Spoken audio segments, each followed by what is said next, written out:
সম্মানিত হাজিরিন, আজকে 1447 হিজরি সনের প্রথম দিনে আল্লাহ তাআলা আমাদেরকে নিয়ে আসলেন। মুহররম মাস আজকে গতকালকে সূর্যোদয়ের পরেই শুরু হয়ে গিয়েছে। তো হারাম যে মাসগুলো রয়েছে তার মধ্যে মুহররমুল হারাম এই মাসটা আল্লাহ তাআলার কাছেও অধিক প্রিয়। আল্লাহ রাসূল সাল্লাল্লাহু আলাইহি ওয়াসাল্লাম এই মাসের ব্যাপারে বলেছে, হাযা শাহরুল্লাহি আল মুহররম, এটা হচ্ছে আল্লাহ তাআলার মাস। আমরা সকলে জানি এই মাসে যে 10 তারিখ পবিত্র আশুরা, সেই আশুরার রোজার ব্যাপারে আল্লাহ তাআলা বলেছেন, আল্লাহ তাআলার রাসূল আমাদেরকে বলেছেন যে আফজালুস সিয়াম বাদা রমাজান শাহরুল্লাহিল মুহররম, রমজানের পরে সব থেকে উত্তম রোজা সিয়াম হচ্ছে এই আশুরার 9-10 অথবা 10-11, দুইটা রাখতে হবে, হয় 9-10 আর নাহলে 10-11 তারিখে যে দুইটা রোজা রাখা হয়, এই দুইটা হচ্ছে রমজানের পরে সব থেকে বেশি আল্লাহ তাআলার কাছে প্রিয়। তো সেই হিসাবে বোঝা যাচ্ছে যে শাহরুল্লাহ অর্থাৎ আল্লাহ তাআলার যে মাস, এই মাসটা আজকে থেকে শুরু হয়েছে। তো এই মাস, যে মাসের সম্পর্কে আল্লাহ রাব্বুল ইজ্জত তার নবীকে দিয়ে জানিয়েছেন যেটা আল্লাহ তাআলার মাস, সেই মাসে ইমানদারদের জন্য করণীয় বর্জনীয় এবং সেই মাসটা আমরা কিভাবে কাটাবো এই বিষয়গুলো সম্পর্কে আলোচনা করব ইনশাআল্লাহ ধারাবাহিকভাবে। তো আজকে বছরের প্রথম দিন আল্লাহ রাব্বুল ইজ্জত কোরআনের মধ্যে বলেন যে ইয়া আইয়ুহাল্লাযীনা আমানু আমিনু বিল্লাহ, হে ঈমানদারগণ তোমরা ঈমান আনো। কথাটা একটু কেমন মনে হয় শুনতে? হে ঈমানদারগণ তোমরা ঈমান আনো। আমাদেরকে ডাক দিয়েছেন ঈমানদারগণ বলে, আবার বলতেছেন কি আমিনু, ঈমান নিয়ে আসো, অর্থাৎ তোমার ঈমানটা জং ধরে গেছে সেটাকে নবায়ন করে নাও, নতুন করে পরিপূর্ণ করে নাও। তো আজকে যেহেতু বছরের শুরুর দিন, আমরা ইনশাআল্লাহ আমার ঈমানটাকে নতুনভাবে কি করে নিব, বুকে ধারণ করে নেব ইনশাআল্লাহ। এবং সেই সম্পর্কে ঈমানের মূল্য, আসলে আমরা ঈমানদার কিন্তু আমরা ঈমানের মূল্যটা বুঝি না। সেই ঈমানের মূল্য আল্লাহ তাআলা কিভাবে আমাদেরকে বোঝাতে চান, কিভাবে বোঝাতে চেয়েছেন, সেই বিষয়ে সামান্যতম এই সময়ে আলোচনা করব ইনশাআল্লাহ। আল্লাহ রাব্বুল ইজ্জত আমাদেরকে তৌফিক এনায়েত করুন, আমরা সকলে বলি আমিন। আল্লাহ রাব্বুল আলামিন পবিত্র কোরআনের মধ্যে ইরশাদ করেন, ইয়া আইয়ুহাল্লাযীনা আমানু আমিনু বিল্লাহি ওয়া রাসূলিহি ওয়াল কিতাবিল্লাযী নাযালা আলা রাসূলিহি ওয়াল কিতাবিল্লাযী আনজালা মিন ক্বাবলি, হে ঈমানদারগণ তোমরা আবার নতুন করে ঈমান নিয়ে আসো, তোমাদের ঈমানটাকে তোমরা নবায়ন করে নাও। বিল্লাহি, কার উপরে? আল্লাহ রাব্বুল ইজ্জতের উপরে। ওয়া রাসূলিহি, এবং তার রাসূলের উপরে, এবং তিনি যেই কিতাবটা নাজিল করেছেন সেই কিতাবের ওপরে, এবং তার ফেরেশতাগণের ওপরে। এখন প্রশ্ন হচ্ছে, আমরা তো সকলে ঈমান এনেছি, তারপরও নতুনভাবে কিভাবে আমরা কি করব, ঈমানটা নবায়ন করব? দেখেন আল্লাহ রাব্বুল ইজ্জত কোরআনের মধ্যে অন্য আরেকটা জায়গায় বলেছেন, ওয়া ইযা তুলিয়াত আলাইহিমুল কুরআন ফাযাদাতহুম ঈমানা, যখন তাদের সামনে, যখন মুমিনদের সামনে আমার কোরআনটা তেলাওয়াত করা হয় তখন তাদের ঈমানটা বেড়ে যায়। কি হয়? ঈমানটা বেড়ে যায়। কারণ ঈমান যদি কমে যায়, পবিত্র কোরআনের তেলাওয়াত যখন সে শুনে, ব্যাখ্যা বিশ্লেষণ যখন সে শুনে, তখন তার ঈমানটা নবায়ন হয়ে যায়, তার ঈমানটা বেড়ে যায়। তো আল্লাহ রাব্বুল ইজ্জত কোরআনের মধ্যেই আবার বলে দিলেন যে আমরা কিভাবে ঈমানটা নবায়ন করতে পারি। কোরআনের বিশ্লেষণ শুনে, কোরআন শুনে, কোরআনকে বুকে ধরে, এই কোরআনকে ধারণ করে আমরা আমাদের ঈমানটাকে কি করতে পারি, নবায়ন করতে পারি। আচ্ছা, ঈমানটা নবায়ন তো করা বুঝলাম, তাহলে ঈমানের দাম আমার কাছে, ঈমানের দামটা আমি কিভাবে দিব? আমি যে একজন মুমিন, প্রকৃত মুমিন, এটা আমি কিভাবে বুঝবো? ঈমানটা আমার কাছে কতটুকু দামি, এটা কিভাবে বুঝবো? এটা বোঝানোর জন্য আল্লাহ রাব্বুল ইজ্জত কোনো মুমিনকে প্রশ্ন করেন নাই, বরং কাফের মুশরিককে প্রশ্ন করেছেন। একজন মুমিনকে যদি জিজ্ঞাসা করেন, তোমাকে কে খাওয়ায়, তোমাকে কে পড়ায়, তোমাকে কে জীবন দিয়েছে, কে মৃত্যু দান করেছে, আমরা মুমিনরা সাথে সাথে বলে দেব আল্লাহ রাব্বুল আলামিন আমাকে খাওয়ান, পালেন, পান করান, যাবতীয় সবকিছু কি করেন, আল্লাহ রাব্বুল ইজ্জত আমাকে দেন। সহজে আমরা বলে ফেলব। তো তখন আসলে বলতে পারবো ঠিকই, কিন্তু অন্তর থেকে অনুধাবন আমরা করতে পারবো না। অন্তর থেকে যেন আমরা অনুধাবন করতে পারি, এজন্য আল্লাহ রাব্বুল ইজ্জত কাফের মুশরিককে এই প্রশ্ন করেছেন। আল্লাহ রাব্বুল আলামিন তার রাসূলকে ডেকে বললেন, হে রাসূল, আপনি মক্কার কাফের উতবা, সাইবা, আবুল জাহেলদের কাছে যে জিজ্ঞাসা করেন, কুল লিমানিল আরদু মান ফিস সামাওয়াতি ওয়াল আরদ, কুল লিমানিল আরদু মান ফিস সামাওয়াতি ওয়াল আরদ, বলেন দেখি এই আসমান জমিনে যা কিছু রয়েছে তার কিছু সব কিছুর মালিককে। আল্লাহ তাআলা তো ইচ্ছা করলে আমাদের থেকেও আরো বহু ইমানদার, বড় ইমানদার হযরত আবু বকর সিদ্দিক রাদিয়াল্লাহু তাআলা আনহু, হযরত ওমর রাদিয়াল্লাহু তাআলা আনহু, তাদেরকে জিজ্ঞাসা করতে পারতেন। কিন্তু তাদেরকে জিজ্ঞাসা না করে আল্লাহ তাআলা কাকে জিজ্ঞাসা করলেন? এই আয়াতের শানে নজুলে বলে যে আল্লাহ রাব্বুল ইজ্জত মক্কার বড় বড় কাফের যারা রয়েছে, উতবা, শাইবা, আবু জাহাল, তাদেরকে আল্লাহ রাব্বুল ইজ্জত জিজ্ঞাসা করতে বলেছেন। দেখেন, আল্লাহ তাআলা আমাদের থেকেও বড় ইমানদারদেরকে দিয়ে বোঝাতে পারতেন, কিন্তু তারপরেও আল্লাহ তাআলা কাফেরদের মুখ দিয়ে আল্লাহ তাআলা বের করেছেন। হযরত আবু বকর রাদিয়াল্লাহু তাআলা আনহু, হযরত ওমর রাদিয়াল্লাহু তাআলা আনহু, তাদের থেকে বড় ইমানদার আমাদের পক্ষে হওয়া সম্ভব নয়। আবু বকর রাদিয়াল্লাহু তাআলা আনহু কেমন ইমানদার ছিলেন? আল্লাহ তাআলা তো চাইলে তার মুখ দিয়েও বের করতে পারতেন, কিন্তু আমরা একটু শুনি যে তিনি কেমন ইমানদার ছিলেন। মেরাজের রাতে আল্লাহ রাসূল সাল্লাল্লাহু আলাইহি ওয়াসাল্লাম যখন মেরাজ করে ফিরলেন, ফজরের নামাজের পরে কিছু সাহাবায়ে কেরামের সামনে যখন তিনি বললেন মক্কা চত্বরে, সাথে সাথে শুনে নিল কে? আবু জেহেল। আবু জেহেল তো সবসময় রাসূলুল্লাহ সাল্লাল্লাহু আলাইহি ওয়াসাল্লামকে কোনো ধরনের অপমান করতে সে থামতো না। যত ধরনের কুৎসিত কথা, যত ধরনের গালিগালাজ সব সে রাসূলুল্লাহ সাল্লাল্লাহু আলাইহি ওয়াসাল্লামকে দিত, এবং সবাইকে বলে বেড়াতো যে মুহাম্মদের মাথা ঠিক নাই, মুহাম্মদ পাগল হয়ে গেছে। তো এই কথা যখন সে শুনল যে এক রাতের মধ্যে প্রথমে কোথায় গেছে? ফিলিস্তিনে গেছে, এরপরে ফিলিস্তিন থেকে উপরে চলে গেছে, আল্লাহ তাআলার কাছে গেছে, তখন সে একজনকে জিজ্ঞাসা করলো। শোনার পরে, এই যে এতদিন আমি বলেছি যে মুহাম্মদের মাথা পাগল হয়েছে, তোমরা তো আমার কথা বিশ্বাস করো নাই, আজকে আমি প্রমাণ নিয়ে এসেছি। আবু বকরের দরজায় যে ঠকঠকা বলছে যে আবু বকর, তোমাকে এতবার বলেছি যে মুহাম্মদ পাগল হয়ে গেছে, তোমার দোস্ত মুহাম্মদ পাগল হয়ে গেছে, তুমি তো আমার কথা শোনো নাই, মানো নাই, আজকে আমি প্রমাণ নিয়ে এসেছি। আবু বকর রাদিয়াল্লাহু তাআলা আনহু অবাক হয়ে গেছেন যে কি হয়েছে এমন। তিনি বের হয়ে এসেছেন, মক্কার কাবার চত্বরে তিনি এসেছেন। এরপরে আবু জেহেল সবাইকে বলছে, বলো দেখি এখান থেকে ফিলিস্তিনের দূরত্ব সব থেকে মক্কার তেজি ঘোড়া যেটা, সেটা দিয়েও যদি আমরা রওনা দেই কয়দিন লাগবে? ওখানে যারা উপস্থিত ছিল, যারা বণিক সম্প্রদায়, ব্যবসায়ী, তারা বলল মিনিমাম 7 দিন লাগবে। সব থেকে তেজি যে ঘোড়াটা, সব থেকে দ্রুত যে ঘোড়াটা দৌড়াতে পারবে, সেও যদি দৌড়ায় তাও কতদিন সময় লাগবে? 7 দিন সময় লাগবে মক্কা থেকে ফিলিস্তিন। তখন আবু জেহেল সাথে সাথে হেসে বলে উঠলো, দেখো তোমরা যে বলো মুহাম্মদের মাথা ঠিক আছে, মুহাম্মদ বলেছে এক রাতে সে ফিলিস্তিনে গেছে, সেখান থেকে নাকি আবার উপরেও গেছে, আবার সে ঘুরেও চলে এসেছে, তাহলে বলো এটা কিভাবে সম্ভব? সাথে সাথে সিদ্দিক আকবর রাদিয়াল্লাহু তাআলা আনহু বললেন যে ইয়া রাসূলুল্লাহ, আপনি কি এই কথা বলেছেন? আল্লাহ রাসূল বললেন, হ্যাঁ আমি বলেছি। আবু বকর রাদিয়াল্লাহু তাআলা আনহু বিন্দু মাত্র দেরি না করে সাথে সাথে বললেন, ইয়া রাব্বুল বাইত, ইয়া রাব্বু হাদাল বাইত, হে এই ঘরের মালিক, অবশ্যই আমার রাসূল সত্য কথা বলেছেন। সাদাকতা ইয়া রাসূলুল্লাহ, আপনি সত্য বলেছেন, আপনি যা বলবেন সেটার উপর আমি ঈমান এনেছি। সাথে সাথে এরপর থেকে আবু বকরের নামের শেষে সিদ্দিক আকবর, অর্থাৎ সব থেকে বড় সত্যবাদী, এই লকবটা তার দেওয়া হয়।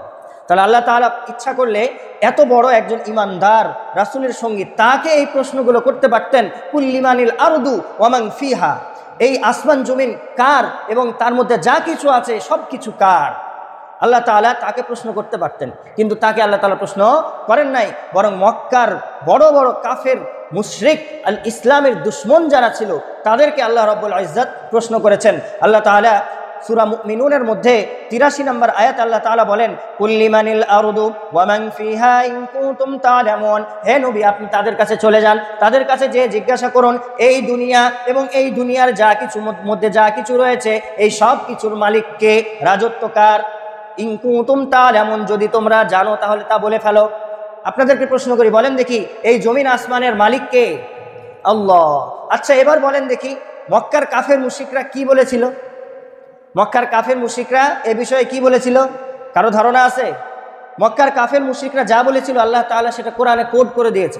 আল্লাহ রাব্বুল ইজ্জত যখন তার নবীকে পাঠালেন যে যাও উতবা শৈবার কাছে যাও, সাইবার কাছে যে জিজ্ঞাসা করো এই জমিন আসমানে যা কিছু রয়েছে তার সবকিছু কার, তারা সাথে সাথে একটুও দেরি করে নাই, সাথে সাথে বলে ফেলেছে সায়াকুলুনা, হে নবী আপনি জেনে রাখুন তারা এই কথা বলবে, সায়াকুলুনা লিল্লাহ, এই আসমান জমিনে যা কিছু রয়েছে সব কিছুর মালিক কে? সব কিছুর মালিক কে? কাফের মুশরিকরা এই কথাই বলেছে। আবু জেহেল, উতবা, সাইবা তারাও এই কথাই বলল, সায়াকুলুনা লিল্লাহ, অচিরেই তারা বলবে সব কিছু আল্লাহ তাআলার জন্য। তাহলে তারাও বলে আল্লাহর জন্য, আমরাও বলি আল্লাহ তাআলার জন্য, তাহলে তাদের মধ্যে আমাদের মধ্যে দুশ্মনীটা কোথায়? শুধু এইখানেই শেষ নয়, তাদেরকে আরো জিজ্ঞাসা করেন, কুল আফালা তাযাক্কারুন, তোমরা বারবার নিজেদেরকে প্রশ্ন করতে থাকো। তাদেরকে আরো আপনি জিজ্ঞাসা করুন, কুল মার রব্বুস সামাওয়াতিস সাবঈ ওয়া রব্বুল আরশ, এই 7 তবক আসমানের মালিককে, এই আরশের মালিকটাকে। সায়াকুলুনা লিল্লাহ, আবারও তারা উত্তর দিবে এই 7 আসমানের মালিক হলো আল্লাহ রাব্বুল ইজ্জাত, আর এই আরশের মালিক হলো আল্লাহ রাব্বুল ইজ্জাত। শুধু এখানেই শেষ নয়, হে নবী আপনি তাদেরকে আরো জিজ্ঞাসা করুন, কুল মান বিয়াদিহি মালাকুতু কুল্লি শাইইন ওয়া হুয়া ইউজিরু ওয়া লা ইউজার ইন কুনতুম তা'লামুন সায়াকুলুনা লিল্লাহ, এই জমিনে আসমানে যা কিছু রয়েছে সব কিছুর মালিককে। আবারও তারা কি বলবে? সায়াকুলুনা লিল্লাহ, তারা এক কথায় উত্তর দিবে আসমান জমিনে যা কিছু রয়েছে সব কিছুর মালিক হলেন কে? আল্লাহ। কুল ফাআন্না তুসহারুন। দেখেন, আমরা সাধারণত আমাদের কাছে জিজ্ঞাসা করলে আমরাও উত্তর দিব কি? আল্লাহ। তাদের কাছে জিজ্ঞাসা করা হলো, তারাও উত্তর দিল কি? আল্লাহ। তাহলে পার্থক্যটা কোথায়? পার্থক্যটা কোথায়? তাদের কাছে জিজ্ঞাসা করা হলো, তারাও উত্তর দিল আল্লাহ। আমাদের কাছে জিজ্ঞাসা করা হলে আমরাও উত্তর দিব আল্লাহ। তাহলে পার্থক্যটা কোন জায়গায়? পার্থক্যটা এক জায়গায় আছে। একদিন রাসূলুল্লাহ সাল্লাল্লাহু আলাইহি ওয়াসাল্লাম, পার্থক্যটা আমাদের জানা দরকার আছে না? আমরা সবাই জানি যে উতবা, সাইবা, আবু জেহেল এরা ছিল ইসলামের সবথেকে বড় দুশমন। তাহলে তারাও বলে আল্লাহ, আমরাও বলি আল্লাহ, তাহলে তাদের মাঝে আমাদের মাঝে দুশমনিটা কোথায়? একটা প্রশ্ন আসে না?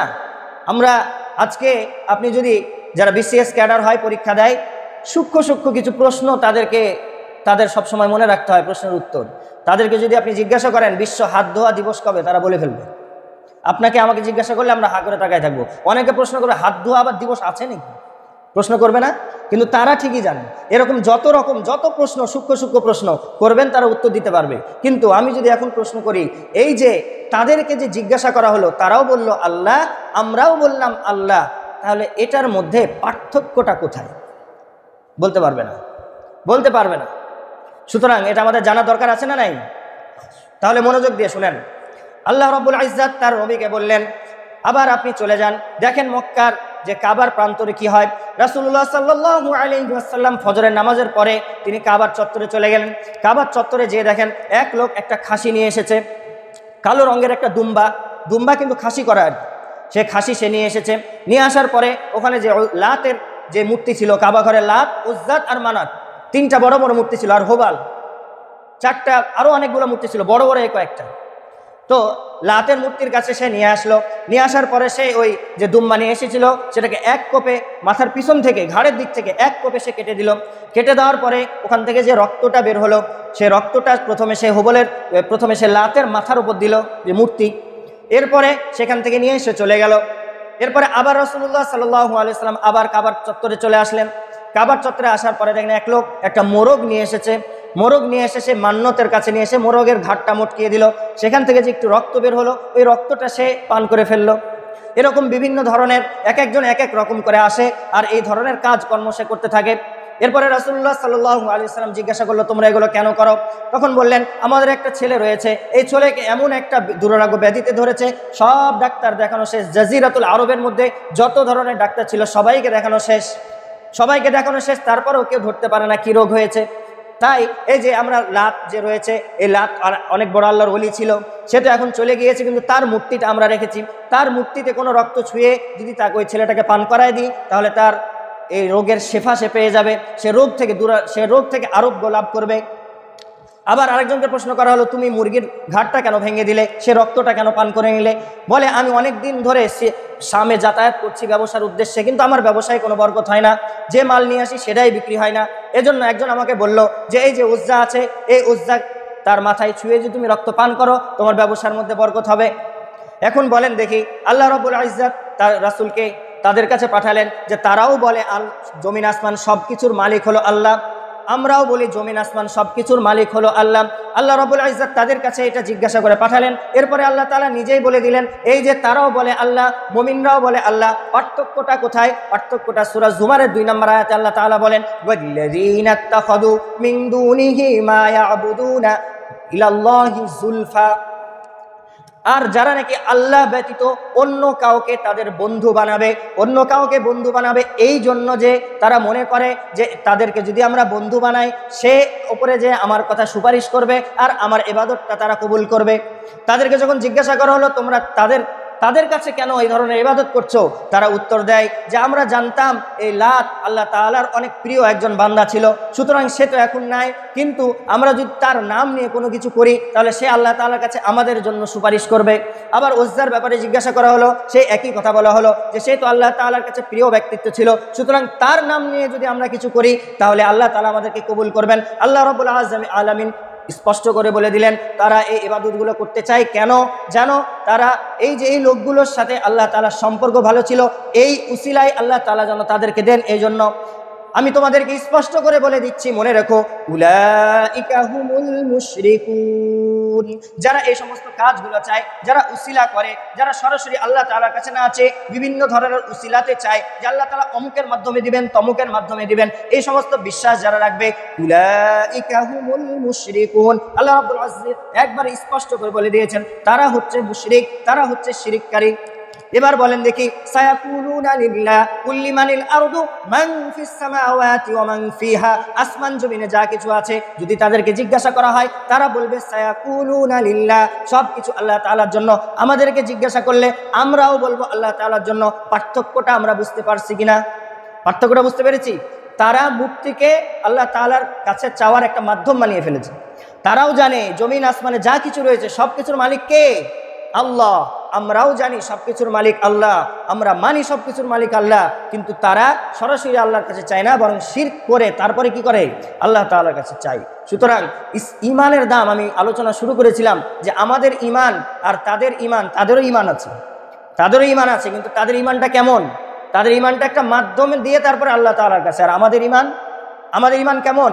সরাসরি আল্লাহ তাআলার পক্ষ থেকে। আল্লাহ তাআলা কোরআনের মধ্যে সূরা ইউনূসের মধ্যে আরো প্রশ্ন করেছেন, কুল মার রাব্বুস সামাওয়াতি ওয়াল আরদ, আল্লাহ তাআলা বলেন কুল মাইয়ারযুকুকুম ফিস সামাওয়াতি ওয়াল আরদ আম্মান ইয়ামলিকুস সামআ ওয়াল আবসার ওয়া মান ইউখরিজুল হাইয়্যা মিনাল মাইয়িতি ওয়া মান ইউখরিজুল মাইয়িতা মিনাল হাইয়্য ফাসায়াকুলুনা আল্লাহ।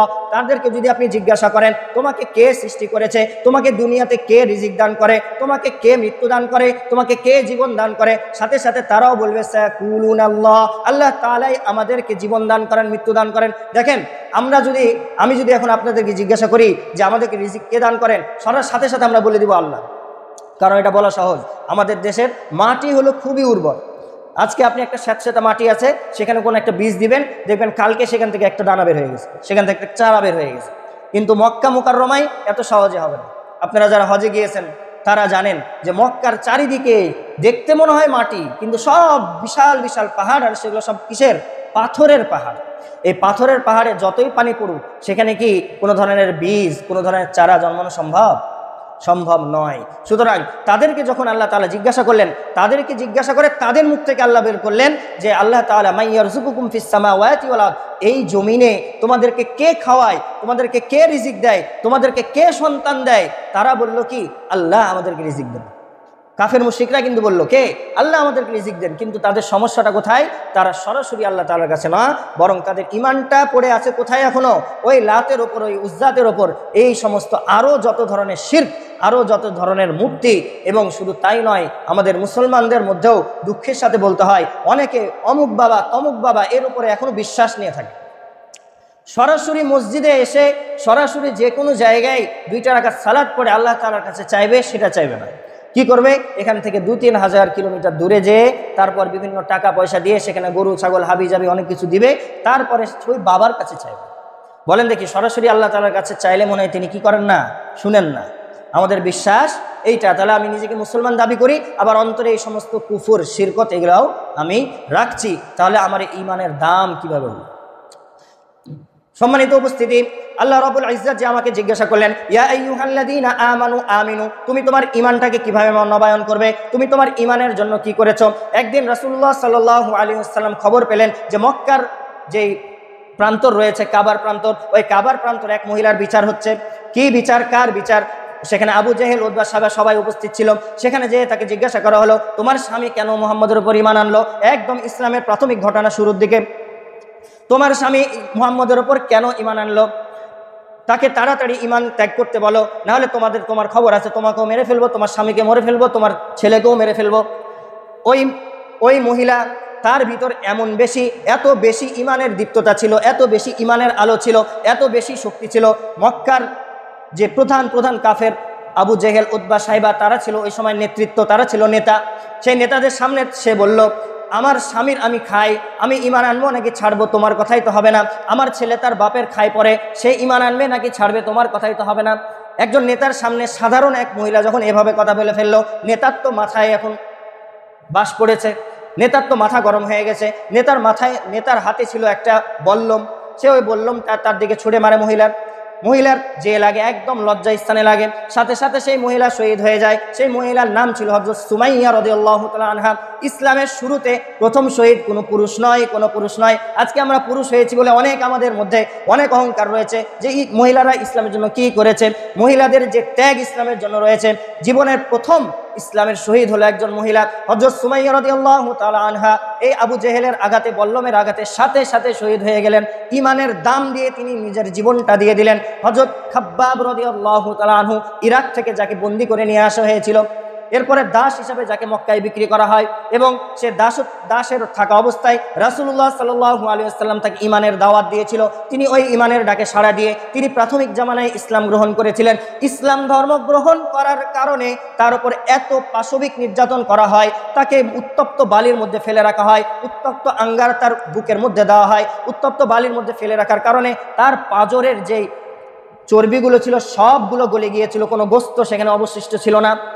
এটা ছিল ইমানের জন্য তাদের ত্যাগ কি আর আমাদের ত্যাগ কি। আমাদেরকে যদি একটা ছোট থেকে ছোট সুন্নাত যদি পালন করতে বলা হয়, আমরা 100 রকমের এক্সকিউজ দাঁড় করে দিই, 100 রকমের অজুহাত আমাদের সামনে রয়েছে, এই সমস্যা সেই সমস্যা, হ্যান ম্যান ত্যান।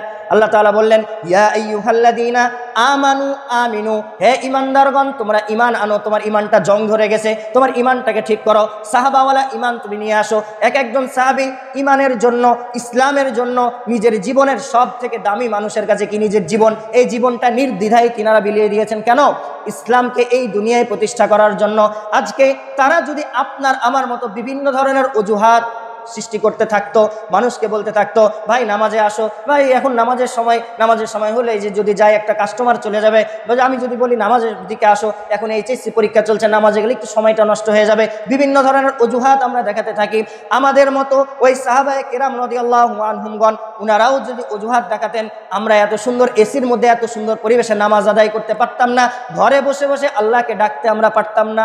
সুতরাং সম্মানিত হাজিরিন, এই ঈমান জিনিসটা কি, এটা আমাকে বুঝতে হবে। এরপরে আমিনু বিল্লাহি ওয়া রাসূলি ওয়াল কিতাবিল্লাযী নাযালা আলা রাসূলি ওয়াল কিতাবিল্লাযী আনজালা মিন ক্বাবলি। একটা কথা মনে রাখবেন, আল্লাহ তাআলার উপর ঈমান আনতে হবে, তার রাসূলের উপর ঈমান আনতে হবে, কোরআনের উপর ঈমান আনতে হবে। কোরআনের মধ্যে যতগুলো সূরা আল্লাহ তাআলা দিয়েছেন, যতগুলো আয়াত আল্লাহ তাআলা দিয়েছেন, কেউ যদি বলে আমি সব কিছু মানি, শুধুমাত্র বিসমিল্লাহর নিচে যে একটা জের আছে সেটা আমি মানলাম না, কেউ যদি শুধুমাত্র এই কথাটা বলে, তাহলে তাকে কি বলা হবে? মুমিন বলা হবে নাকি কাফের বলা হবে?